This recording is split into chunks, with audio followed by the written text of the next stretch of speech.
and he said, "It's LeBron James. It's LeBron James." Because I've seen him talk about it, and I've seen Mastery talk. I've seen a lot of people talk about it, right, just from a financial standpoint. When somebody comes in and says, "Hey, we're willing to give you," what I think Reebok offered LeBron like $9 or $10 million or something like that, but they were like, "You can't go talk to anybody else. Like, you got to sign this check now." Mm-hmm. And he said he thought to himself, "That's a whole lot of money from poor kid in the projects, blah blah blah." He said, thought to himself, "If they're offering me $10 million now, what am I really worth?" Yeah. And Master P said the same thing. Like, what about the long term play and all this stuff? Like, I've read stories how he bought land outside of New Orleans and just sat on it. Sure. And at one point, he said that he bought a patch of dirt, the real estate point, and he said he bought it when no one thought about it. He said when somebody came and bought it, they were like, "Well, what'd you get paid for?" He said, "They had to make me go away."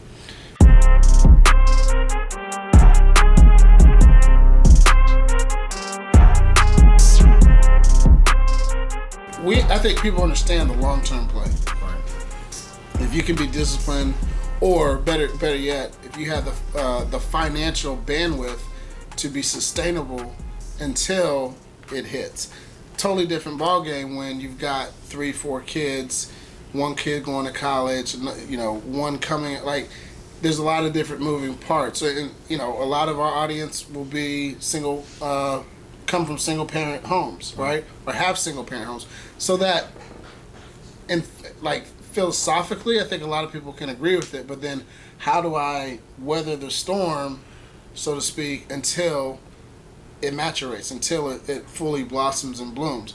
And you, a lot of times you can't, right? So you take the bag early, or you stay with the 9 to 5, right? I don't think it's early if the opportunity presents himself, because a lot of time that $10 million at that time was more than he's ever made, right? So it wasn't early for him. Now the next deal that he makes may be 10 times, 100 million or more, but that 100 million, that 10 million, it's like, hey, that's the most I've ever made in my whole entire life. So why am I saying, hey, I want to wait till 2 years down the road? That's the most I've ever made. Get that, and then plan the next, have the next player. To that point, I think there's too often that in everybody's life, like, you get like a handful of like really just great opportunities, mm-hmm. and I think too many times people choose the easy, quick money fast. And I think when you think about that, like, if you can make easy, quick money fast, then there's always the opportunity to either A, take that money and roll it into something longer, mm-hmm. or B, look at the longer options. Because if somebody's giving you something, then they're obviously making something significantly more off of it. Yeah, and you got to think there's more where that came from. It's always better for you to participate with them than it is for you to be an employee or get a paycheck. It's just, and it's one of those things that you don't figure it out till later in life, when you've probably passed up on 4 or 5 or 6 different choices. Like, right now, right, I get random checks in my bank account just because of all of the stuff that I have done in the past, and like, you keep seeding things, and then eventually start sprouting the harvest, and then you don't even know when the harvest is coming. Like, I told my wife today, I was like, "Oh, we just got a random check in our bank account." I was like, "Oh, look at that! All the work we were doing in the past paid off." And this is all like stuff from like 8 years ago. But it's all about like taking equity. Time harvest. I think it's equity. You got to understand when you're in a position where, like, if you are the actual product, if you are the good, if you are the service that people are lining up to try to get their hands on, you got to understand your value. You got to know your worth in the sense of, we'll just talk about the equity, right? Like if I am, and this is where LeBron, foresight, obviously, he at that point in time, he was getting ready to graduate high school. Like you said, I thought to myself, okay, am I going to sign this check and then go back to class, like.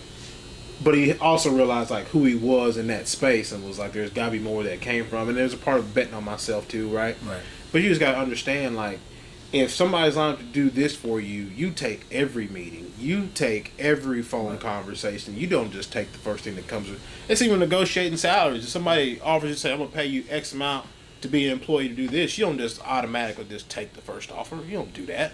You come back with something. So what you're saying is, people don't understand their value. It's part of it, absolutely. Even more simple as that, right? Like, if you work for FedEx and you're going to be working for FedEx for 20 years, right? Like, If every paycheck you say, you know what, I'm gonna buy one share of FedEx stock so that I can benefit in what FedEx is doing. Right. Now, who knows what company you work for, right? Maybe you work for Amazon. Maybe if you have been working for Amazon as a picker for the last 10 years, if you had said, you know what, every one of my checks, I'm gonna invest one share of Amazon stock, you wouldn't have to work anymore. Right. If you did that, you wouldn't have to work anymore, right? It's like, so it's stuff like that. Like, we can talk about the complexities of what we're doing, but like, it's not. If you can go to McDonald's 3 times a week, you can buy one share of FedEx stock. Yeah. I said, take the small wins. I'm just saying, like wins. People get too caught up in like, I need to make this big money fast, and it's like, time. Nah, like wealth is built, day by day, investment by investment. It's not sexy. Yeah. It's who was it that I can't remember who it was, but they were basically saying and they were equating it to working out. If you get up, Simon Sinek is who it was, and he was like, look, you work out, you look in the mirror, you're not gonna see a change. Mm-hmm. Do it the next day, you work out, you're not gonna see a change, and day after day, you're not gonna see a change. But however, over time, you start to say, 30 days ago, 60 days ago, 90 days ago, that's where you start to see the difference, and it's no different with our finances, and that's one of the reasons why we wanted to do this behind the dollar with you is because you give that, right, and so. You give that prudent mindset, right, and sage mentality of consistency is going to win long term, right? I think that a lot of times, especially now that we're in 2022, we have to look backwards and say, what did we do that didn't work? What did we do that worked? And how can I do more of the things that worked and less of the things that didn't work?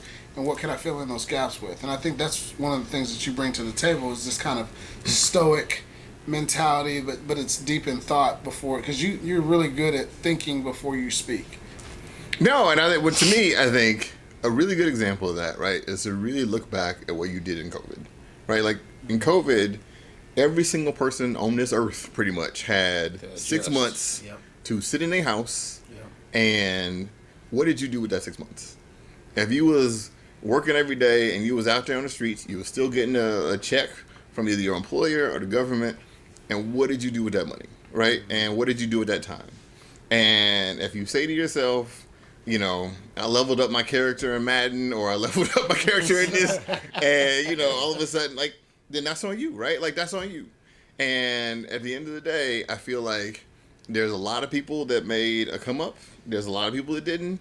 But to me, that really speaks to your mentality. And that should really, in my mind, that should be a bellwether for you to think about, okay, I either need to change my life or I need to start taking a better look at my decision making. Right. Because we can all say, certainly pre-COVID, there are, 60% of the world is literally just grinding day to day just to make it. Yeah. But you got a 6-month basically opportunity to do something different. And if you didn't, then shame on you. The thing about opportunity though is that if you're not prepared for it, you're gonna drop the ball when they arrive. No question. It's like they always say the ingredients to success is when opportunity meets preparation. Right? You always gotta be preparing yourself. It's like, one, identify what is it, what's the vision, what do you want your life to look like? What is it that you really want out of life? Because every time we wake up, we have a brand new day to rewrite our history. Yeah. Right? And so what happened during COVID is that if you were not prepared to actually, get that opportunity, it was just another time. It was just another day. And those people who's been grinding, it's like, man, like the best story out of all this is Zoom. Right? We don't talk a lot about Zoom, but it was formed 2011, and they just consistently kept on, perfecting themselves, waiting for an opportunity. And it was a time, I believe, during the summer where Zoom was worth more than the top 8 airline in the whole entire world. Zoom was worth more than them combined together. Zoom ain't going nowhere now, right? So that's literally preparation meets opportunity. So I think that for all of us, we always say, okay, every time we wake up, what is it that I'm working for? If you're just going to just work just to pay bills and you have no vision beyond that aspect, it don't matter how many opportunity comes your way. You're still not going to get it. Yeah. You know? No, yeah, I will share my quick story from what I did in COVID. Like literally, I have been doing everything I just said. I've been grinding, paycheck to paycheck living, big paychecks, but still paycheck to paycheck living. That's another thing we talk about. What you're really saying? Yeah, and COVID gave me the time to literally just stop and say, okay, I am not going to be doing this for anybody else. What can I do for myself?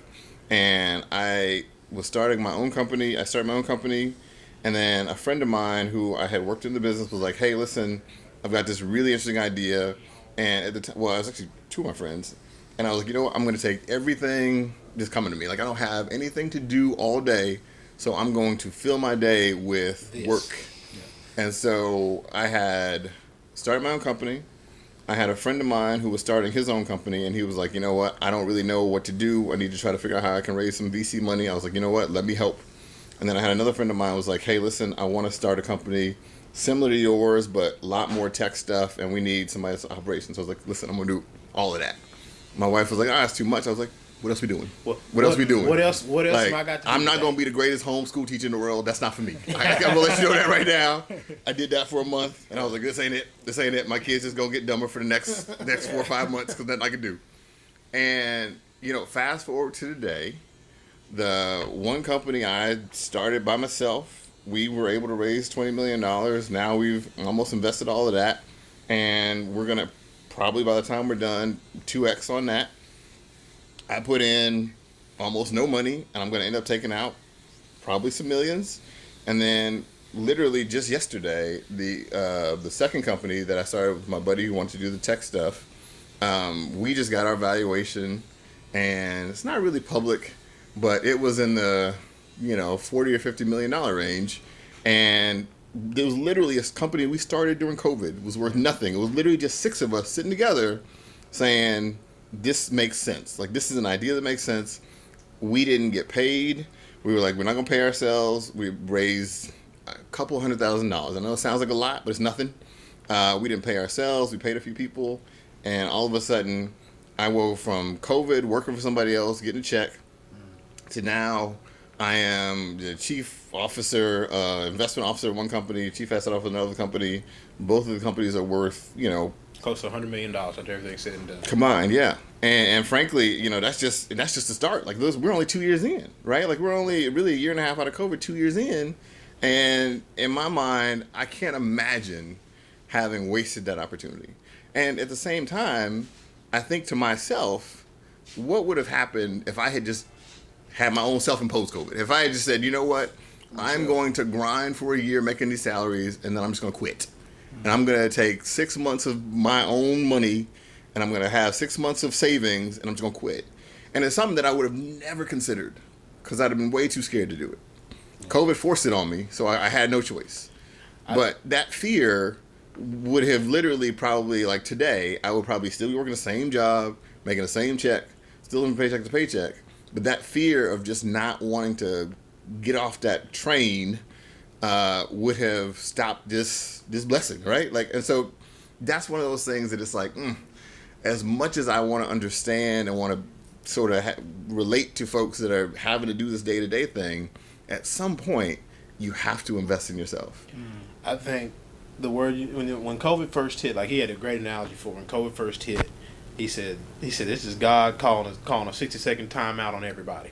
Yeah. And one of the biggest things he said when COVID hit, he was like, we got to pivot. He was like, he said it's going to be on us to make sure we have things in order to do things better whenever God says, okay, y'all, the ball's back on the court. Yeah. And I think from you and our standpoint, I think, we talked about a few weeks ago, like we can talk to people across the country, any part of America, from the cigar industry, and we're good. Or outside too. All right, yeah, and we're good. We have no issues with anybody. And I think, honestly, COVID helped that. Like, one of our first Zoom interviews is now she's one of our favorites, right? But I think to my bigger point is what he said, pivoting, how do we get better? I think we got better as far as forming relationships due to COVID, because we went from doing every show in person, we were figuring out a way, and then we didn't have a choice. Right. We both had little kids at the time, It's like, well, Zoom it is. We got to figure it out. Right.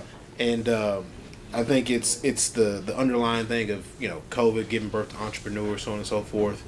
And see, you can always find an excuse not to do something. Like it's always like, I had 3 small kids at home. I'm like, listen, if I don't get this check, they can't go to this private school. They can't do this. They can't do that. And it's like, there's always a reason. Whether you're making $500,000 or $50,000, like, there's always going to be a reason. And it's one of those things where I just feel like too often we either don't take the time to really think about what we want and then take that first step, because the first step is the hardest. It's the one that's the scariest thing. It's just to start. And my thing is, like, even if you have to do it, because the thing is, like, and this is, I remember my boss told me this. This was the greatest life lesson I learned. And I know this is going to be very simple, but my boss said there are 24 hours in a day. Yeah. And when you think about the fact that you work 8 hours a day, you then come home, you spend some time with your family, and then you do whatever you're doing for the next, 3, 4, 5 hours, and then you sleep in 8 hours. And so for you to say, I don't have enough time for X, Y, or Z, he's like, there's always enough time. It's just that you either are misprioritizing your time or you're just not making the choice to do that. Like, it takes an hour a day to go to the gym. Nobody goes to the gym, right? These are things you don't want to do. But at the end of the day, if you just keep grinding at it, you'll get there. Yeah. And so for me, having a level of intent. Yeah, and having seen so many people do these things, right? It's like, yes, there's always going to be that single mother that doesn't have an hour to spare in her day. But I guarantee you, even that person has an hour. No. And what do you do with that hour? I always say, you're not the president, right? Like, ideally, if anyone should be busy that has a legit excuse, you would think the leader of the free world would be one, right? I was listening to Grant Cardone, and he mentioned something. He said that, you got to get obsessed about the vision, the goals that you want. Otherwise, you'll spend a whole lifetime making up excuses as to why you never had the life you wanted. The biggest gap that I was able to close in my work history for a financial component was when I took Napoleon Hill's advice and said, and you have to be obsessive about whatever it is. And it, to your point, Mike, it doesn't happen overnight, but that gap gets real short real quick because you're just obsessing about how can I get better, how can I get better, how can I get better. If you see everybody, right? If you see anybody who's successful, almost everyone have the same, trait. They all have the same. They obsess about what it is that they're passionate about. They're dogmatic. Right? Exactly. They're not being. Then it's not okay. If it happens, it happens. No, it's going to happen because I'm going to make it happen. If it's meant to be, it's up to me, right? And so until somebody have that switch in their mindset that I'm tired of where I'm at and the life that I'm living currently. Until they have that, no matter, you can bring so many opportunities to their table, and for whatever reason it won't work for them. Well, and I think the other thing too is, like, people have this sort of 9 to 5 mentality of, like, I'm going to go to work from 9 to 5, but somebody to take care of them. What people have to understand is you can have the 9 to 5 mentality, but then you have to have, for your own dream, a similar 9 to 5 mentality, right? Like, I have worked in my career, 80 hours a week, 60 hours a week, 70 hours a week. But at the end of the day, like, I have worked more as an entrepreneur than I've ever worked. Yeah. Like, ever. Oh, yeah. Ever. Because, like, that's the dirty, nasty side of being an entrepreneur. Well, yeah, but that's the thing is, like, when you tell me, like, let's say, I work for UPS and I'm doing UPS from 9 to 7. I'm working 10 hours a day. Okay, great. Well, if you were to just say, okay, when I get off, I'm going to do something for an hour that, like, maybe it's real estate. Like, maybe I want to get into real estate. Because the thing about real estate is the easiest thing to get into. Like, people feel like, I need to read all these books and get all this money. You don't. No, you don't. All you literally need to do is, if you got $5,000, you can buy a house. Yeah. You can buy a house. And $5,000 might seem daunting to some people. But at the end of the day, if you say, my goal over the next 5 years is to save $5,000 so I can buy this one house. All of a sudden, you buy that one house. That house is working for you.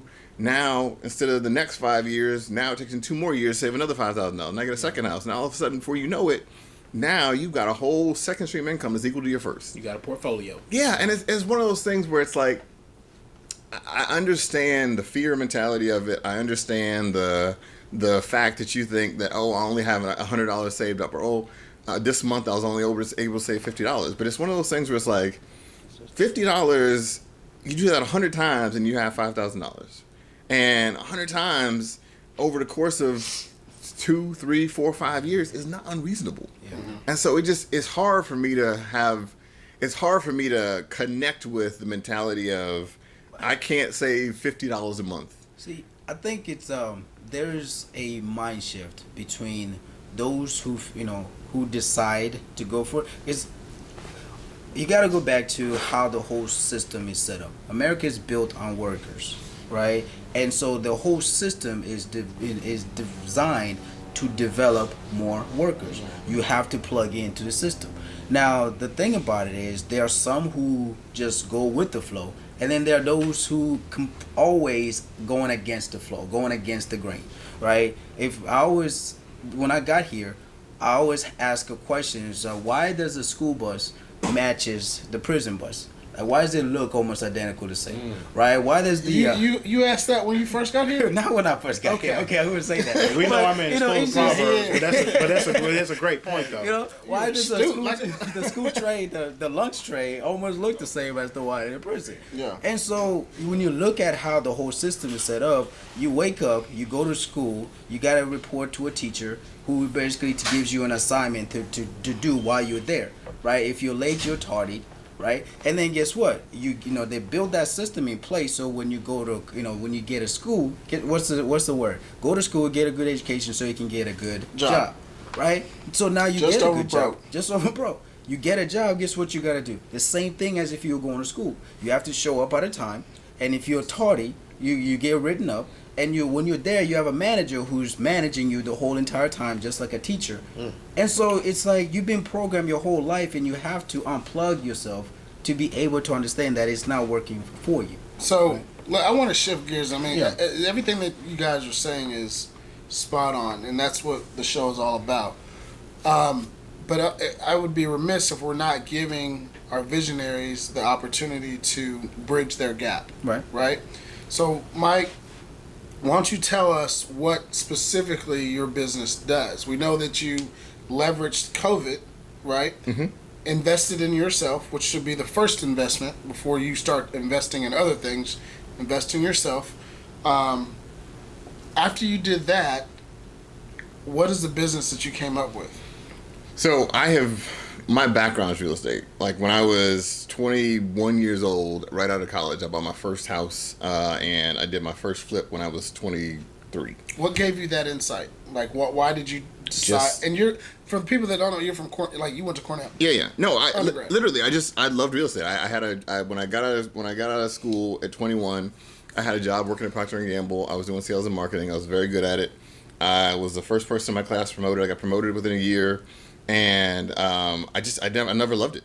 I absolutely never loved it. And the only thing I loved was real estate. I remember my brother and I at the time were like, like real estate's a thing. Like we should do this. And we were both talking about it. And I was like, well, I'm gonna do it. Like I got this little. Literally, my sign-on bonus was $2,500. They messed up and sent me two checks, and come on, Procter and Gamble. And no, don't worry. They got their money. The accounting department realized their error.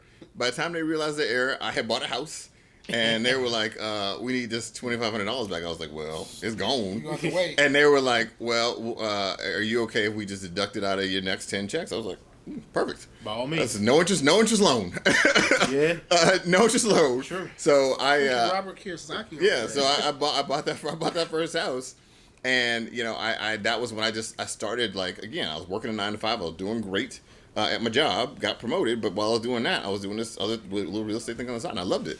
And then I went back to business school because it got to the point where I had too many houses, and it was like I had too many houses. I was doing too much work, and I wasn't making enough money. I was like, you know what, like let me go back and reconfigure. Yeah, like this, like well, so what happens is basically, I was in Detroit at the time, and I was buying these like $20,000 houses, and I was renting them out for like $750, so the cash flow was great. But like, it's small money. Like even when you do 10 of those, So now I got $200,000 worth of houses. I got $7,500, but now like I'm literally working a 9 to 5 and then working another 9 to 5, and I'm not making like I'm making like I don't know maybe $80,000 or $90,000 a year, and like I was like, this feels like a lot of work, and I feel like I could be doing this more efficiently. Yeah. So let me go back, get some more education, just figure it out. So I went back to business school.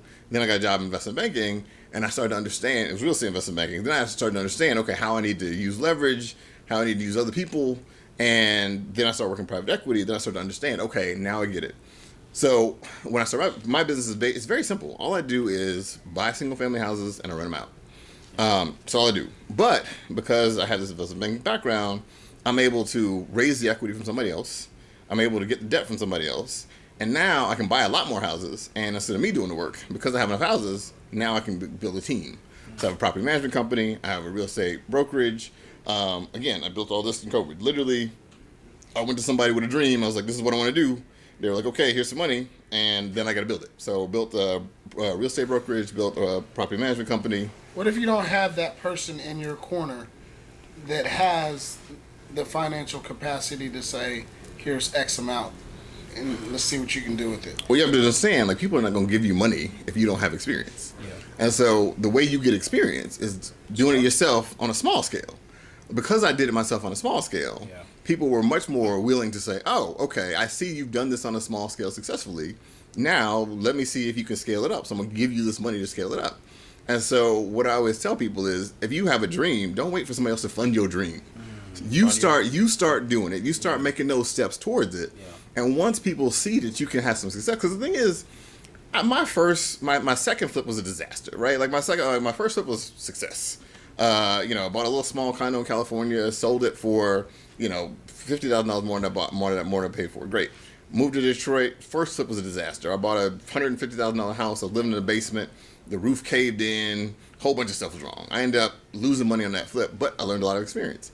So then, I kept doing the small stuff, and then I went, okay, great.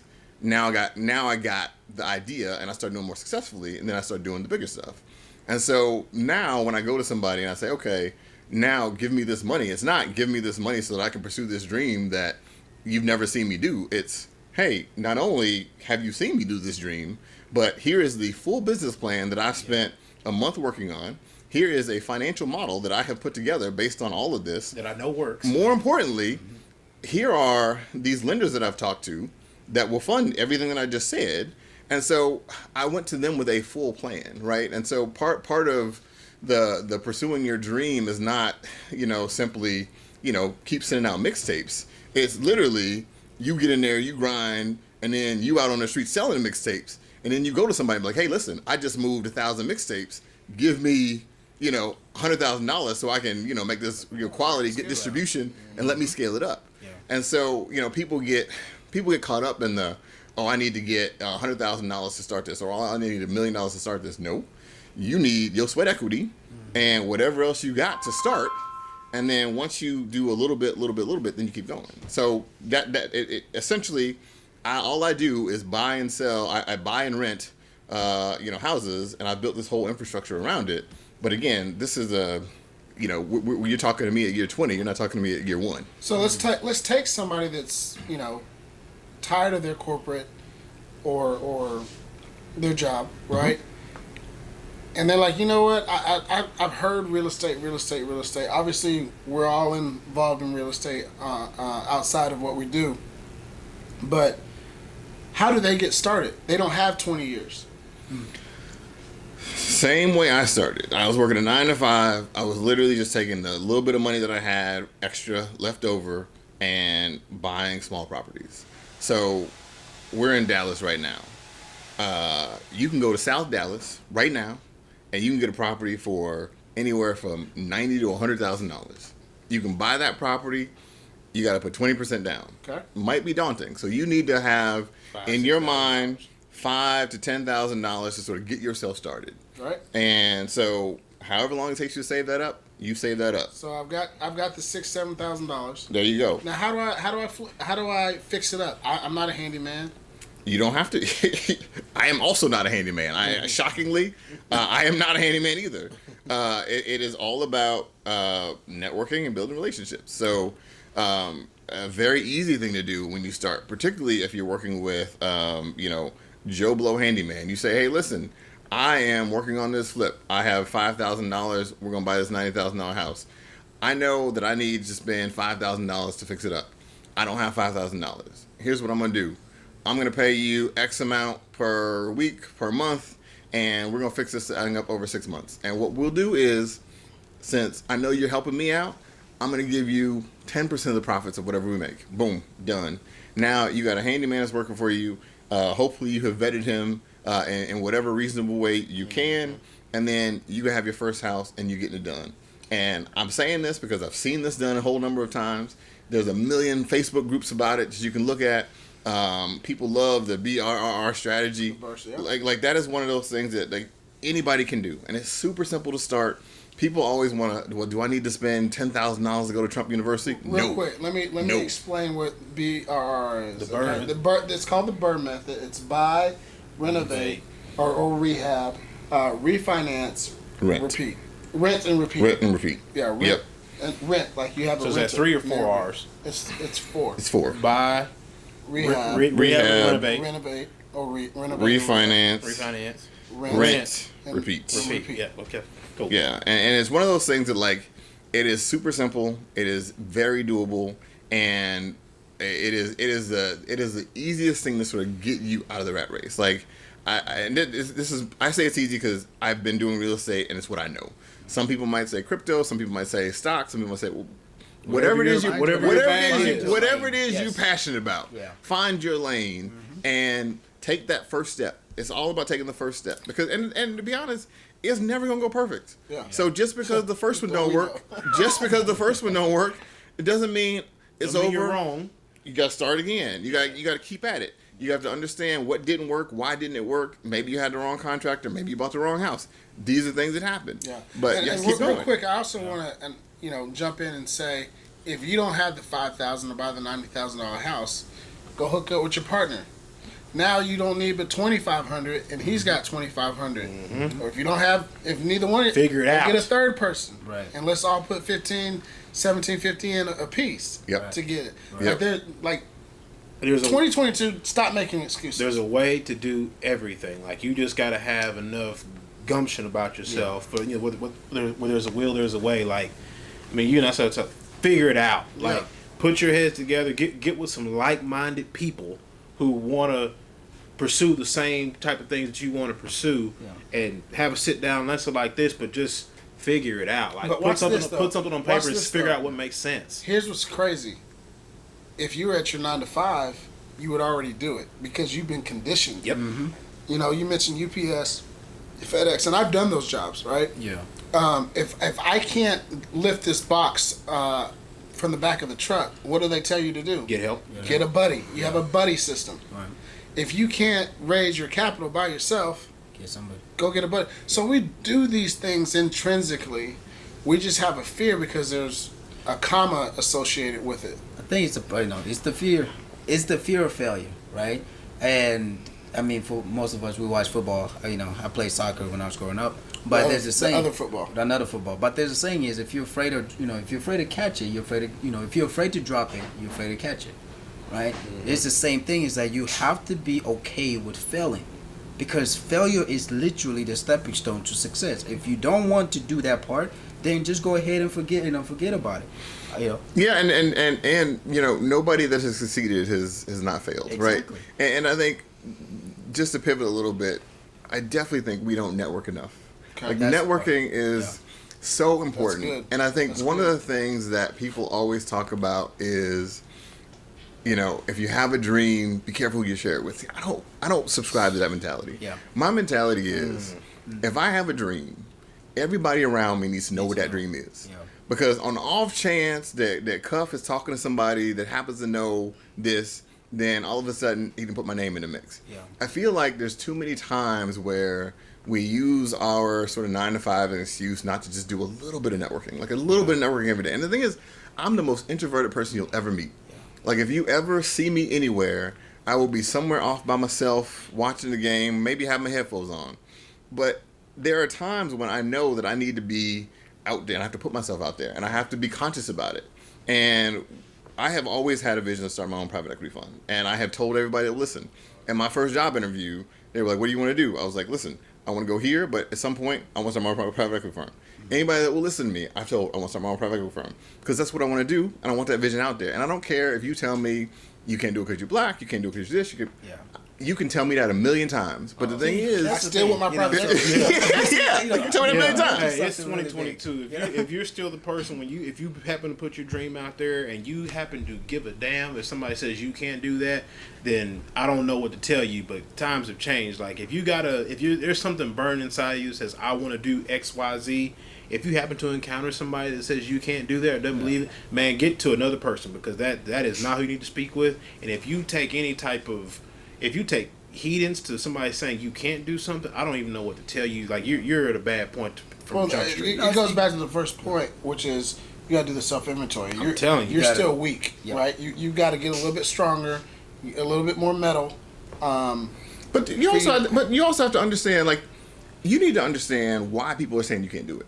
Like, if I say I want to be the best rapper in the game, and people are like, well, you can't do it because you got a massive stuttering problem, and I've heard your raps, and they're terrible. Now, if you can't fix the stuttering problem, maybe you can't be a rapper.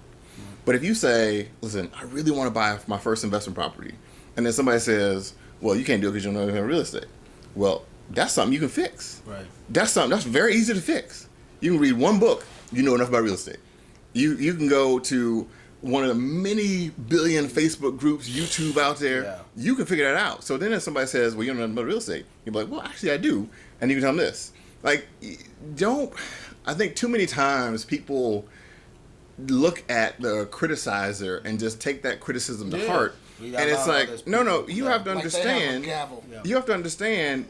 People perceive you, what you give out. Like if you go to somebody and you tell them your dream, and somebody's like, "Oh, not you," you need to understand why are people saying not me? What is it that I'm giving off? What is it that I'm doing? That's good, man. What is it that I'm doing in my life that would suggest to people that I can't do this? Like, well, the thing is, you got to do self inventory first. But a lot of time people speak from their own perspective. They speak from their own limitation as well. So you come to me and say, "Hey, I want to build a hedge fund." Well, because I don't feel like I could build it, or it's never been a dream of mine, I tend to impose my own limitation on you. And that's why you cannot let other people's opinion become your reality. You cannot do that. Right? You have to know what it is that you want to achieve, and also understand, do a self-inventory and know what your capability is, right? But one thing though, I hear this amongst us all the time, is that we tend to use our skin color as our limitation. And I don't think, to be honest, I believe that at the end of the day, we have to show up to the table and demand what is ours and demand what is yours, right? But you have to know who you are as a person. You have to know what it is that you want to achieve out of life, and because only then can you show up to the table and say, "Hey, this is my piece of pie, and I'm here to collect." And see, this is funny because we were Governor having the same discussion. Yeah. And I have a slightly different point of view on that. Okay. I think too often we want to get access to tables that we don't need access to. We want to feel like that we are validated because we're accepted at a certain place. And I think too often we don't understand that we need to go where people aren't accepted at. Like, that's where we're going to make our money.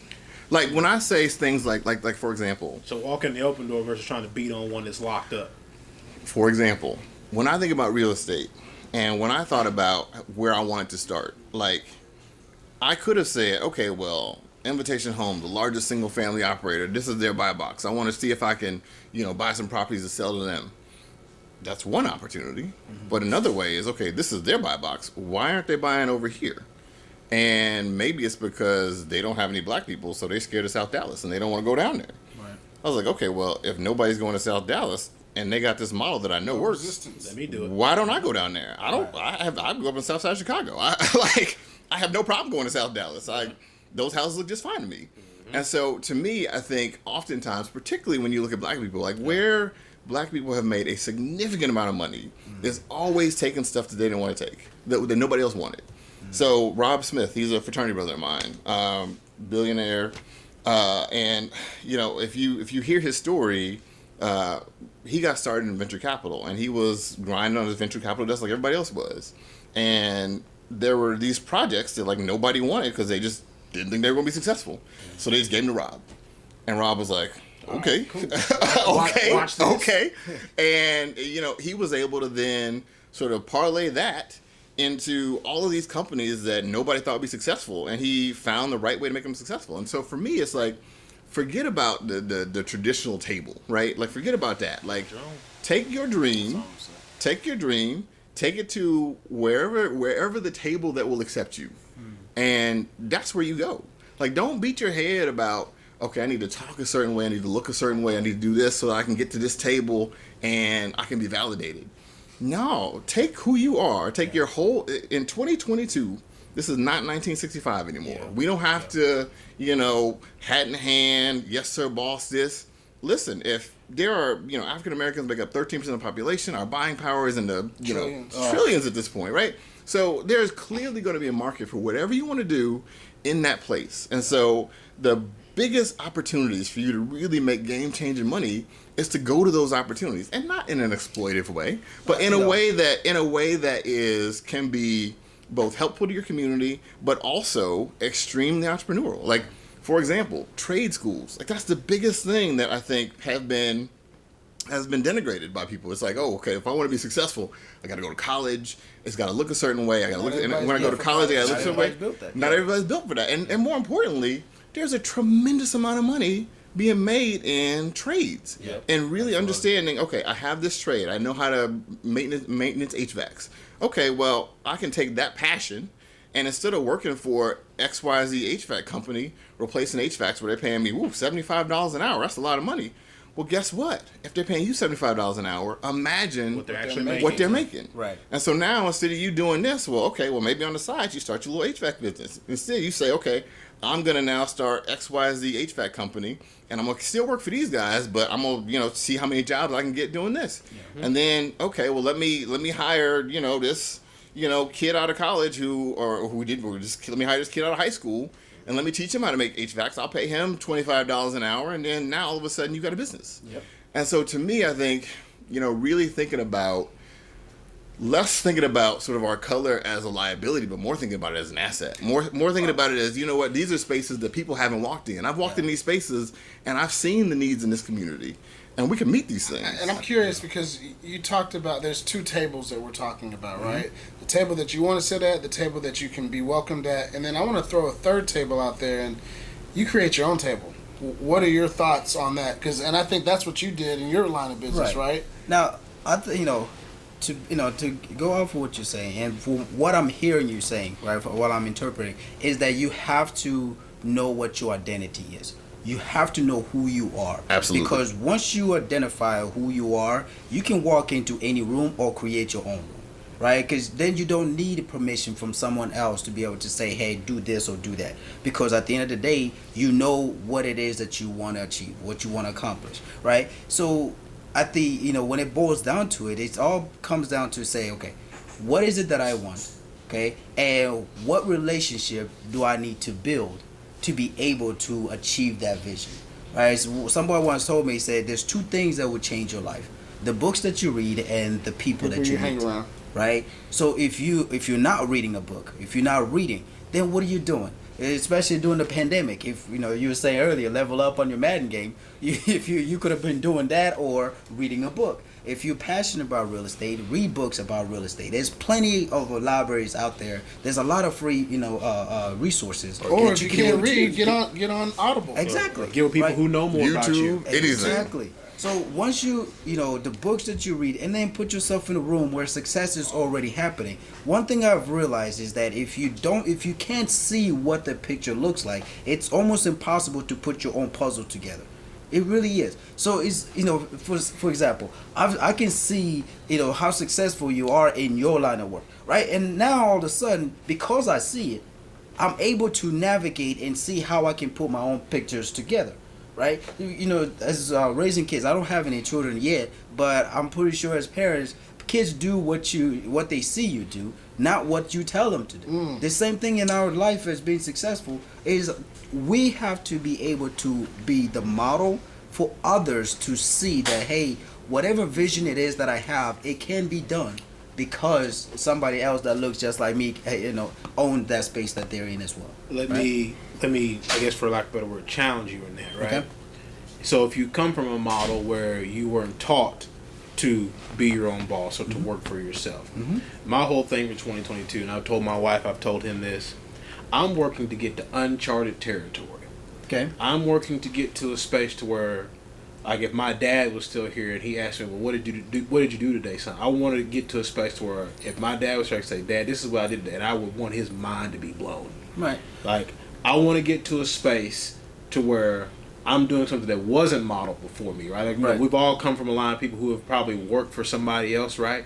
But if you haven't seen that model before you, you got to have some type of internal mechanism or ambition that says there's a way that I can do something better. Like, so get to uncharted territory to where it's almost like, we've said it's like sometimes you got to just kind of build the freeway while you're driving the car. Sure. So Get to that spot. I want to piggyback on that. I grew up in a refugee camp in Africa, right? So when I was born, we grew, we had a civil war that was happening in our country. So we had to evacuate and live in a refugee camp. The first 7-8 years of my life, all I saw was poverty, right? That's real poverty. Yeah. And real life. This is like real life scenarios happening. Everything that you see is literally the bottom feed of society, right?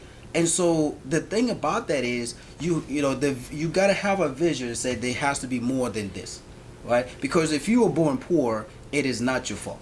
But if you die poor, it is all your fault. It is nobody else's, it's nobody's responsibility to come rescue us. We have this mindset, and I think that's what the job, our world has created, is that somebody else is supposed to take care of me, right? So we apply for a job, we stay there consistently. We have that 9 to 5 because the security of us having that job, that job coming in, that income. But the thing about it is you got to take responsibility and matters to your own hand because nobody's coming to save you. Right. I would also argue that there is no uncharted territory. Yeah. My argument, my counter to what you're saying is that ultimately, right, I remember I told my dad at my first job at a business school, I said, yeah, Dad, I'm going to be doing investment banking for Wachovia. Yeah. He said, and I quote, you did all this school and become a teller at a bank? Because he had no idea what investment banking was, right? Mm-hmm. And to be honest, if I had known what investment banking was when I was in college, I'd have done that first. But I didn't know. And the reason why I didn't know is because I wasn't doing the networking I needed to do. Because if I had been, then I would have known that was a possibility. Yeah. And so I would argue that there is no uncharted territory. Even if you're doing something that nobody's done before, there are building blocks to building a company. Mm-hmm. There are building blocks to being an entrepreneur. Yeah. There are building blocks to all of these things. And to me, I think that when you talk about uncharted territory, all you're talking about is taking the bricks that somebody else has built and then adding another brick. I can see it that way. And so what I would suggest is that you may not even know the bricks exist, but that in 2022 has got to be on you. Yeah. Because even if, you can't tell me that somebody that grew up in a refugee camp, somebody who grew up on the south side of Chicago, all of a sudden, we just magically sort of, blazed a path. Yeah. Because we didn't.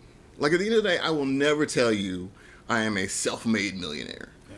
I will never tell you that. Because at the end of the day, there are folks that I talked to that added a brick. There are folks that were in my life that tried to kick a brick down that helped me add 2 more bricks. There are people in my life, in my circle, who, through not even their own knowledge, who I pried bricks from because I wanted to do something different. Because I think part of, growing up the way we do is that we don't appreciate the fact that there are people in this world whose parents, sat them down at the table and talked to them about, okay, this is what entrepreneurship is. Yeah. And there's a reason why they don't teach this in school. And I think it's because we're a capitalist society, right? Exactly. It makes no sense that I need to have biology from, 6th grade to 12th grade, but I don't have any econ, but I don't have any personal finance. I don't have real but estate. any of the basic things, right? Like you don't get any of that stuff from school, and I think that's intentional because capitalism is designed to create workers, like we talked about earlier. And so for me, you're not going to be blazing a territory once you decide that there has to be something more to life than this. It is on you to start to figure out what that is, and then as you discover your passions, you're never going to be blazing a trail.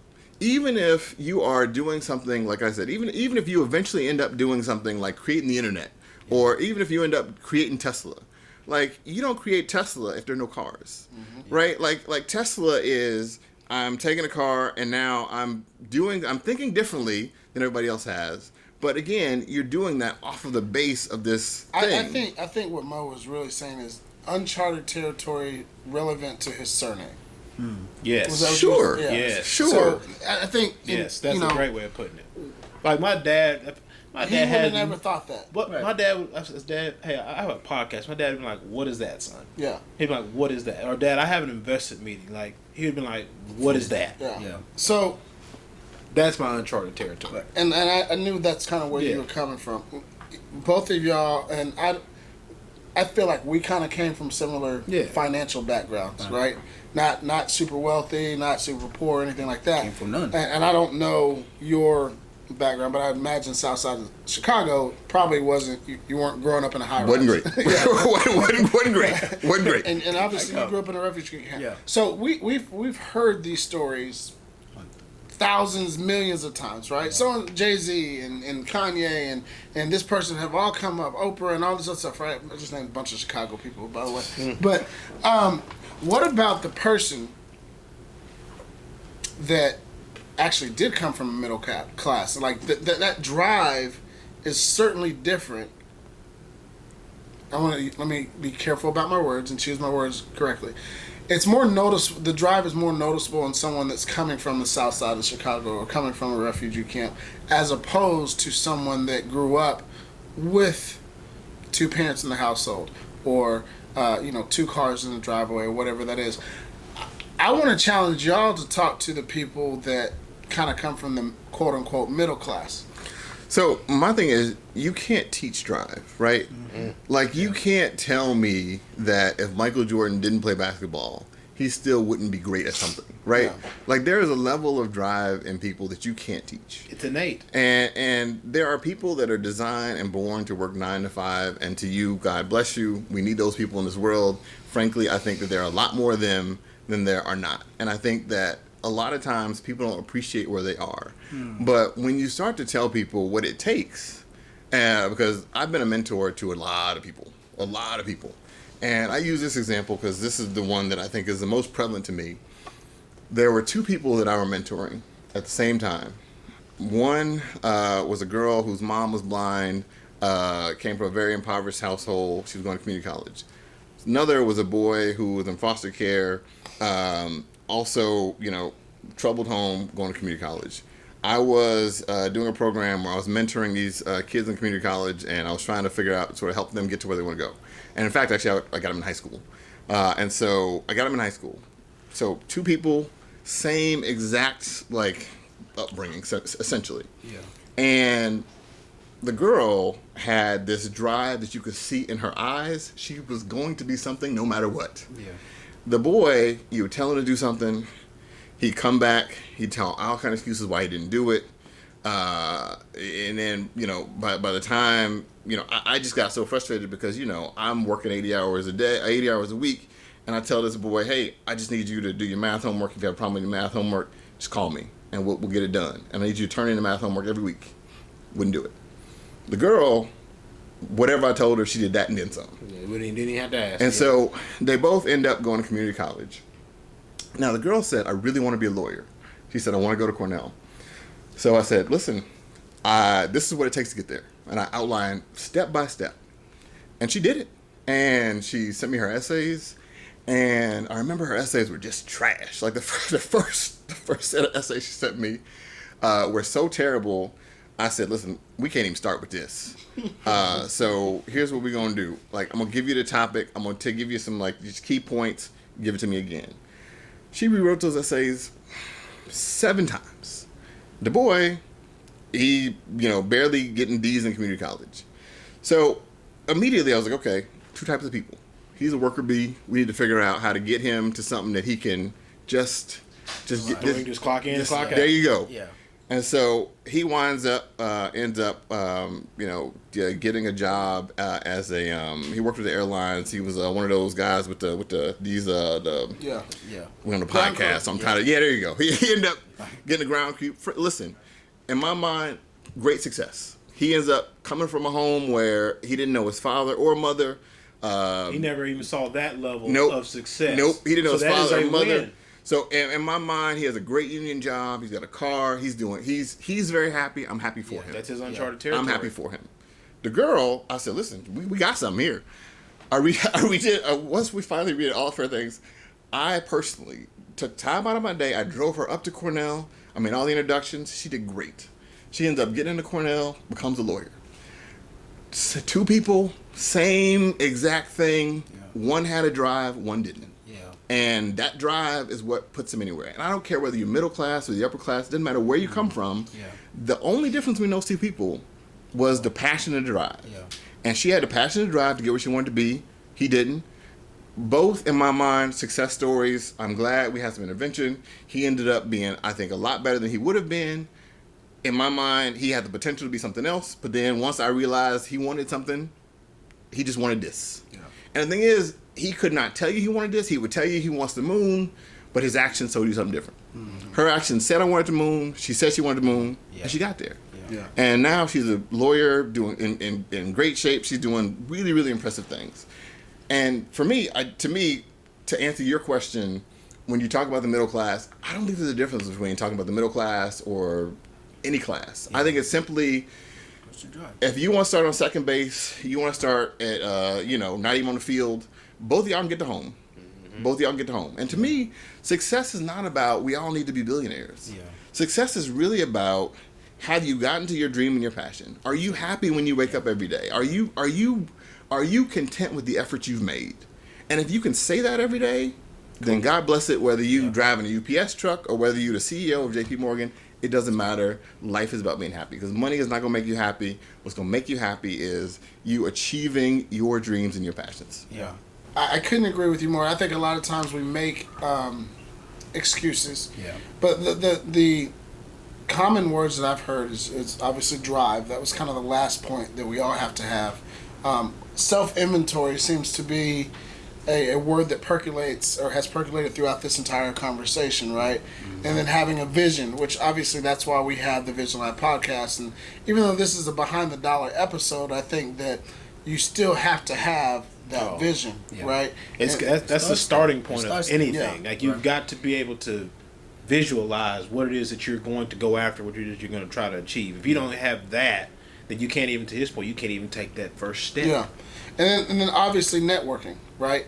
You have to put yourself, if you don't already have said room, you need to go to the different rooms that are out there to help you get to where you, or find the people that can help you get to where you want to go. And then I think you also mentioned, books as well. Again, that's more of a self-inventory. Yeah, for Rich Dad Poor Dad I've always been a defining moment for me when I first read the book, because it allowed me to understand how the system works here, overall, as far as how money really works, right? So whether you want to get into real estate or whatever type of endeavor that you want to get into, I strongly recommend that you read that book, right? Because it's going to help you understand how to get out of the rat race and be able to define what is it that you want for yourself, right? So that's really what it boils down to. And to me, I like that book because it's short, it's easy to read, it's quick. Yeah. And if you only read one book, read that book, and then that will help you certainly coalesce your vision and to start to get into those rooms. And again, don't go to rooms you're not welcome. There are plenty of rooms where your vision will be welcome. There are plenty of people that will welcome you for your vision.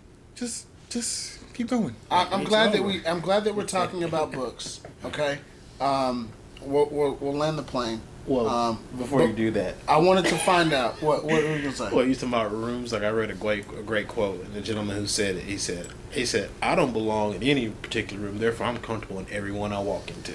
There you go. And that's the mindset I have, because I've told you about this stuff. Like I walked into plenty of places and people been like, "What the hell?" And then we start having a conversation, and the whole tenor changes. Because in my mind, when I walked in, you probably already judged me from when I walked in, and you thought, "Okay, surely he didn't know what the hell he's talking about." And then I start talking, but in my mind, the joke's on you. So it's funny we're talking about building rooms, walking into rooms, whatnot. Like I believe that like some of these rooms that I've been in, like, quote unquote, I'm not supposed to be in there anyway, so I don't care what you think. Here's what it is. Yeah. Well, and more importantly, it's people have a innate need and want to help people. Yep. Right. So if you go into a room where you don't belong, and somebody sees you don't belong, but they see that you're trying, that you're making an effort, then they're gonna reach back out. If you email somebody 20 times, they're gonna email you back. If you call somebody 20 times, they're gonna call you back. And ultimately, even people that don't have the time for it, that may not look like you, that may not think that you may not think want to help you. They'll give you a shot just so they can get rid of you, but that's your chance to make an impression. Though. Yeah. So you gotta have the drive. That's most thing is you gotta have the drive, and before you have the drive, have the vision. Have what is it that you want, because that's the blueprint of everything. If you don't, success is really not about what you were saying earlier. Hey, driving a Lamborghini or whatever the case is. Success is to, if you're a school teacher and that's all you've ever wanted to do because that was your vision, and you became a school teacher. Success. That's success right there. That's the win. Yeah, that's the win. I want to land the plane, but before we do, I want to say thank you to Mike Cook for being on the show. Obviously, a big shout out to our sponsor, James Aquila. Real quickly, as we go into 2020, as we continue going through 2022, we talked about books, and I think that's a big thing that we need to focus on. Real quick, give me top 5 books that you would recommend to anybody, whether you want to be a doctor, a lawyer, a teacher, anesthesiologist, a shoemaker, whatever. Like, what 5 books would you recommend people to read? I'm going to go off topic here because I hate to do this, but I feel like in 2022, you don't need books anymore. I feel like if you have something that you want to do, I feel like a simple Google will get you further than me giving you 5 books. Because the problem with books is books are timed. So if I write a book in 2000 or if I write a book today, that information is going to be irrelevant 2 years from now. Timestamp on it. And so for me, I like Rich Dad Poor Dad because it's easy. It has some fundamentals that I like. I don't necessarily think all of the Rich Dad Poor Dad things work today. But if I was going to say, you want to sort of get into whatever, I would start with that basic premise. The premise of Rich Dad Poor Dad, which is basically very simply, use your time wisely. use your time wisely. That and OPM. Use your time wisely, and definitely use other people's money. Yep. But to me, I would, rather than sort of give you a list of the top 5 books that I've read, I would pause on that, and I would say, whatever you're into, start with Google, start with YouTube, start with podcasts, start with podcasts, because to me, like, I listen to all my podcasts on 2.5 speed, and I can give you 10 podcasts that you should listen to tomorrow. The first one better be TheVisionLab. Yes, no. Things like TheVisionLab, right? Like Freakonomics. Like, there's just a number of things that you can listen to that I think would be game changers in your life, that if you're riding to work, if you're commuting to work every day and you're not listening to a podcast, turn off 104.5 or whatever you listen to a podcast that's real estate focused, or listen to a podcast that's doing whatever you want to do. I think that gets you a lot further than me giving you the 5 books that I read to get started in real estate. And I know that's different than what you asked me, but that's just my recommendation as long as we're today. in the top 5 podcasts that they should be listening to. No question. But to me, I think listening to something like this is going to be as impactful as reading, a book on how to get started in real estate. Because frankly, I think most of those books in universities are a waste of your time. They all say the same thing, and you're going to learn more by buying your first rehab than you would by reading any book. There it is. All right, James. I would say I'm a reader. I read all the time, and there was a book. People don't talk about it that much. Is the Science of Getting Rich. Okay. Right. It's by Wallace Waller. It's one of the most profound book that I've read in a while because it talks about. It says that your fullest potential is really to become the very best version of yourself. Okay. You can honor God or your higher power or mankind no more than to become the very best version of you. Okay. So whatever that is to you, that's what you should be pursuing, right? Number 2. So number 2 is Rich Dad Poor Dad. Of course, okay. Napoleon Hill, Think and Grow Rich. That's definitely always gonna be on top 5. Yep. Today Matter by John Maxwell. Okay. So that's a really good read. I love that one. Today Matters. Today Matters. Okay. Right. I would add one more. He's got one more. Oh, go ahead. Get your one more. Sorry. I'm gonna let you finish. Wait, he got Rich Dad Poor Dad, Think and Grow Rich. Today Matters. Today Matters. And the Science of Being Rich. Right. Last one. And then the last one I'll go again with Outwitting the Devil. Outwitting the Devil. Outwitting the Devil. Okay. That one is a must read. You have to read that one. All right. Okay. Now you want to chime in on the books? No, I have 2 more that are not that you got me thinking. There are 2 more that I think are timeless. The Miseducation of a Negro and The Art of War. Ooh, that's one of my Those are times. That Rich Dad Poor Dad. And read those 3 books, and in my mind, you will have all you need. And the thing about The Art of War is it's a gift that keeps on giving. Like every time you read it again, you get something different out of it. It's really complex to read it. Again, another short book. I like short books because I'm really I like that really impactful, insightful thing. But The Art of War, I think, really fight them where they ain't. Exactly. I mean that to me, it really encapsulates how particularly we as Black folks can succeed in this space. There's another book written, but that's probably for a different podcast. But I think there's a book that talks about sort of how we as Black folks need to think about congregating together in space. That's a different podcast, man. Yeah. It is, I but can go back to Africa. It is, and it isn't. See, because I'm trying to get you up out of here because I know you got things to do. No, it isn't. But the reason why I thought about it, I can't remember the author off the top of my head. It's a fairly recent book. It was groundbreaking because it was really sort of talking about like how do we as Black people sort of start to use our voice more. And the thinking was, part of why we don't have a voice is because we're all scattered. And if we sort of move to like let's say every Black person in the world moved to Georgia right now, right? Like all of a sudden we would have significant sort of voting power, buying power, whole different community. It's an interesting. I would take Georgia out of the map. I said take them to Africa. Let's do it. Right? Africa's a big place. It is. Georgia's a little more, Georgia's something people can visualize. Yeah. All of the themes of all of those books are really simple. Like it boils down to having a vision, networking with people that will accept you and that will give you jewels, and then executing. Yeah. And I think all of those books really sort of start to get you focused on the time that you have that you don't really think about. All right, P, real quick, your top 5 for 2020, or I shouldn't say top 5, the 5 books that you would recommend for 2022. He said Art of War. I've read that multiple times. That's what I said. Is that one of yours? Yeah, sure. If you haven't read it, read the book. Okay. If you have not read it, read Art that. Art of War. Big sports fan. So matter of fact, Eric Dickerson is coming out with a book in the next couple of weeks. I think it's called Catch My Smoke, something along the lines of him telling all his stories and whatnot. So from a sports standpoint. I do like the thought of the Science of Getting Rich, right? Mm-hmm. Like I've got on my list some type of financial book. I was thinking Grow Rich. And then if you have not read or listened to Jay Prince's book, The Art and Science of Respect, if you have not listened to or read it, I highly suggest you do that.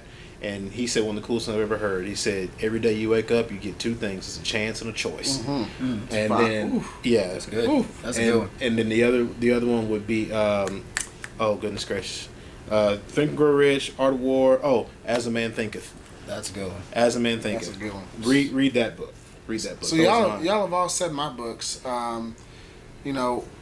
Think and Grow Rich. It will be the first book that I'm actually reading it right now. It's the first book that I start off the year with, because I want my mind in the right space, mm-hmm. right?